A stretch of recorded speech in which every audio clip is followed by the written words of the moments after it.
पहले तो हमारे यूट्यूब चैनल गीत गीत देखैया जम्मो सवाई मनला दिवाली तिहार के गाड़ा गाड़ा बधाई है ता आज मैं हाँ दिनेश्वरी मरकाम आज मैं हाँ आप मनला दिवाली तिहार के एक छोटा सा गीत सुनाए बर आए हूँ और आशा करता हूँ कि आप मनला ये गीत हा पसंद आई संगवाई हो तो हमारे यूट्यूब चैनल गीत गीत ला सब्सक्राइब करे बच्चन भूला हो।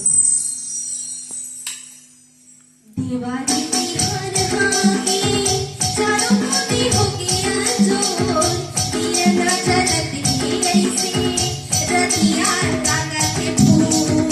दिवाली तिहार हागे चारों कोने हो गया जोर दिया ना जलत ही ऐसे रतिया लागत फूल।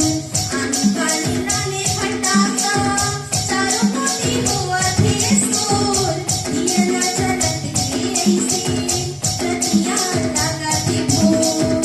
दिवाली तिहार हागे चारों कोने हो गया जोर दिया ना जलत ही ऐसे